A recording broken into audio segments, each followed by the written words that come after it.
पढ़ने के दो अप्रोच है। एक है प्रीस्टली अप्रोच, आप बहुत पढ़ते हैं, आपको आता कुछ नहीं, पढ़े जा रहे हैं, पढ़ते बहुत है, बहुत पढ़ते हैं। अगर तैयारी 25 दिन में हो रही है और रिवीजन 25 दिन में हो रहा है तो तुम फिर 3-4 हजार साल बाद दो एग्जाम। तो रिवीजन का टाइम नहीं मिल रहा है। रिवीजन मतलब सिर्फ तथ्यों को देखना, और जिस दिन तुम जो पढ़ रहे हो, मतलब एक तरफ तुम आगे पढ़ रहे हो और दूसरी तरफ यहां पिक्चर बन रही है, उसके बाद तुम्हारा कोई कंपटीशन रुक ही नहीं सकता। बस यही पैरामीटर है।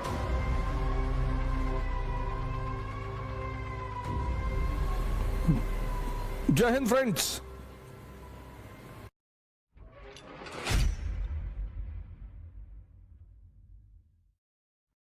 जैसे अभी आप ह्यूमैनिटीज के सब्जेक्ट उठाएंगे, मॉडर्न इंडिया उठाएंगे, एक पढ़ने का तरीका है पुरोहितों की तरह, प्रीस्ट, उसको बोलते हैं प्रीस्टली अप्रोच। पढ़े जा रहे हैं,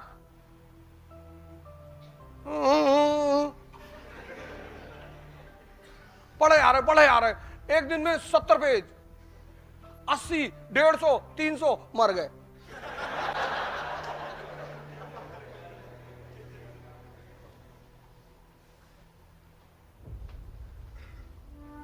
एक होता है सेंटली अप्रोच। पढ़ने के दो अप्रोच है।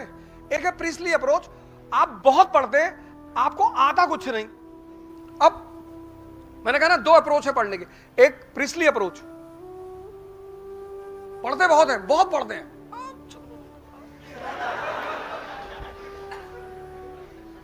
पता कुछ नहीं। प्रीस्टली अप्रोच में आदमी मेहनत करता हुआ बहुत दिखाई पड़ता है, उसको अचीव कुछ नहीं होता। सेंटली अप्रोच में वो हो सकता है मेहनत कम करे, उसकी अचीवमेंट ज्यादा होती है। ये सेंटली अप्रोच है क्या? आपने मॉडर्न इंडिया पढ़ी, तो मॉडर्न इंडिया एक वर्ड है ना, दो वर्ड का कॉम्बिनेशन है, एक मॉडर्न, एक इंडिया। तो जब आप मॉडर्न इंडिया पढ़ रहे हैं तो आपको कुछ तो ऐसा पता चलेगा कि आप कहें कि it is different from ancient and medieval, है ना। मॉडर्न इंडिया मतलब क्या? You completed modern India. तो when you completed modern India, there should be certain things which should be very much clear to you. क्योंकि अगर तुम ये समझते हो, अगर तुम समझते हो तो तुम इंप्लीमेंट कर ले जाओगे। Study to for what? Study to learn. Why? To implement. किताबें जरूर पढ़ो। आईएएस बनना है तो न्यूज़पेपर और किताब पढ़ने की आदत डालो। यूट्यूब के लेक्चर्स बहुत कम सुनो, मैंने कहा नहीं सुनो, बड़े अच्छे अच्छे लेक्चर्स पढ़े हुए हैं, बड़े अच्छे अच्छे टीचरों के पढ़े हुए हैं, तो सुनो, लेकिन किताबों को पढ़ने की आदत डालो। Because when you read the book you have to connect the lines and create the story. तो तुम्हारा दिमाग जिंदा होगा। जब तुम किताब पढ़ोगे ना तो तुम्हें सोचना पड़ेगा। तुम सीरीज देखते हो, तुमको मजा आता है क्योंकि तुमको उसमें सोचना नहीं पड़ता, कहानी अपने आप सामने खुलती चली जाती है। इसीलिए गांव के लोग आज भी सिनेमा को देखना बहुत बुरा मानते हैं। 80 में तो खैर मानते ही थे, 90 में तो खैर मानते ही थे। आपने घर में जो आपके एल्डर है, पिताजी, उनसे पूछिए कि वो कैसे पिक्चर देखने, मूवी देखने जाते रहे होंगे। और किसी भी तरीके से मूवी हॉल में घुसोगे तो इंफॉर्मेशन घर पहुंच जाती थी। और आज पीवीआर को एक सोशल स्टेटस बना दिया गया है, क्योंकि माँ बाप को पता था कि अगर तुम मूवी देखोगे ना तो तुम्हारी जो कनेक्ट करके सोचने की क्षमता है वो खत्म हो जाएगी। इसलिए किताबें पढ़ने में नींद आती है। तो किताबें खुद से तभी बोलेंगी जब तुम उनसे बोलोगे, वरना वो तुमसे नहीं बोलेंगी। वो बोलेंगी तुमसे। और जिस दिन तुम जो पढ़ रहे हो, मतलब एक तरफ तुम आगे पढ़ रहे हो और दूसरी तरफ यहां पिक्चर बन रही है, उसके बाद तुम्हारा कोई कंपटीशन रुक ही नहीं सकता। बस यही पैरामीटर है कि जिस लाइन को तुम पढ़ रहे हो, चाहे वो हिस्ट्री हो, ज्योग्राफी हो, पॉलिटी, इकोनॉमी, कुछ भी, मतलब तुम लाइन यहां पढ़ रहे हो और यहां उसकी पिक्चर बन रही है, बस समझ लो तुम्हारा सिलेक्शन होने वाला है। क्योंकि पिक्चर बन रही का मतलब यह है कि डाइजेशन इज गोइंग ऑन। हजम हो रहा है।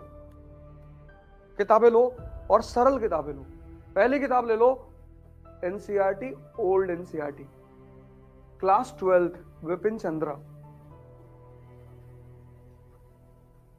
Modern India, class 12th by Vipin Chandra. Old NCERT, old, बहुत प्यारी किताब है, बहुत अच्छी किताब। मतलब एक बहुत ही छोटे लेवल पे, क्लास 12th के लेवल के बच्चे के लेवल पे तुम्हें पूरी कहानी सुनाएगी। और एपिसोड जैसे धारा, उसमें 13 धारावाहिक हैं, 13 एपिसोड है उस किताब में। तुम उसको चैप्टर मत मानो, एपिसोड मानो। पहले एपिसोड में तुम्हें पिक्चर दिखाएगी 18th सेंचुरी इंडिया, 18वीं शताब्दी का भारत। तुम्हें दिखाएगी कि मुगल साम्राज्य का पतन हो रहा है, एकदम दिखाई पड़ेगा तुम्हें। क्षेत्रीय शक्तियों का उदय हो रहा, regional powers are emerging, independent Awadh, independent Bengal, independent Nizam, regional powers पैदा हो रहे हैं, मुगल शक्ति खत्म हो रही है। और सबसे बड़ी घटना जो मुगल शक्ति के पराजय को दिखा रही वो है 1739 का बैटल ऑफ करनाल, जब नादिर शाह ने मुगल बादशाह को मुर्गा बना दिया। किसको? मोहम्मद शाह रंगीला को। दिखाई पड़ेगा तुमको एकदम। पढ़ो मत, पढ़ने से इंफॉर्मेशन बढ़ती है, सोचने से विवेक बढ़ता है। और सिलेक्शन इंफॉर्मेशन से नहीं होता, विवेक से होता है।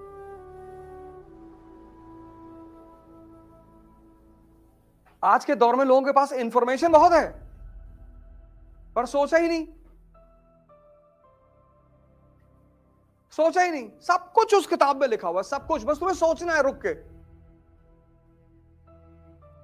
इसीलिए भारत के आध्यात्मिक इतिहास में कुछ पक्षियों का, कुछ फूलों का बड़ा महत्व है। जैसे भारत के आध्यात्मिक इतिहास में तोते का बड़ा महत्व है। पता है क्यों? क्योंकि तोता रामायण याद कर सकता है, समझ नहीं सकता, और बिना समझे कोई अरहत नहीं होगा। इसीलिए तो तुम्हारा पढ़ने में मन नहीं लगता था, तुम्हें पता ही नहीं होता है कि पढ़ना क्या है।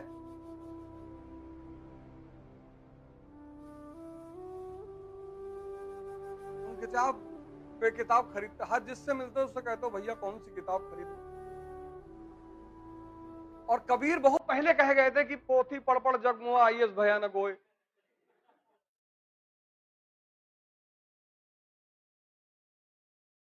वो आईएएस के बेसिकली उन्होंने आईएएस के लिए ही कहा, बाद में लोगों ने प्रेम जोड़ दिया उसमें। पंडित, पोथी पढ़ पढ़ जग मुआ पंडित भयानक होए।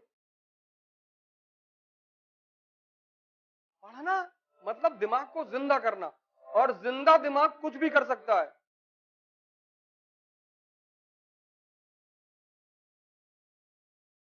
पढ़ना मतलब दिमाग को जिंदा करना, और जिंदा दिमाग कुछ भी कर सकता है। वो एक अच्छा बिजनेसमैन बन सकता है, उसकी नौकरी लगेगी।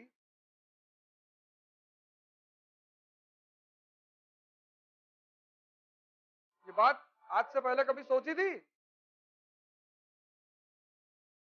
और क्लास खत्म होने के बाद सिर्फ आपके नोट्स, मतलब once the class is over you should be completely prepared कि अब दोबारा इन किताबों को नहीं पढ़ना है। तैयारी के लिए नहीं पढ़ना है, पढ़ने के लिए पढ़ लेना है। जैसे एक बार तुम्हें पूरी कहानी समझ में आ गई, जब तक नहीं समझ में आएगी तभी तो ये किताब हैवी है ना।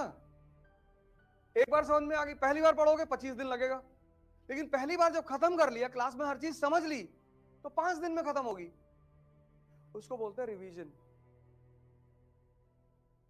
अगर तैयारी 25 दिन में हो रही है और रिवीजन 25 दिन में हो रहा है, तो तुम फिर 3-4 हजार साल बाद दो एग्जाम।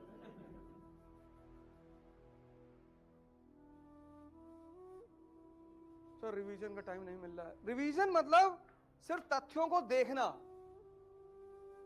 कॉन्सेप्ट कैसे भूलोगे यार? कॉन्सेप्ट भूल ही नहीं सकते। कॉन्सेप्ट भूलने का तरीका ही नहीं। साइकिलिंग सीख लिया, अब नहीं भूल सकते। Once you have learned cycling, there is no way to unlearn it. पर तुम चाहो हम साइकिल चलाना भूल जाएं। स्विमिंग सीख ली, अब तुम सोचो हम भूल जाएं, संभव ही नहीं।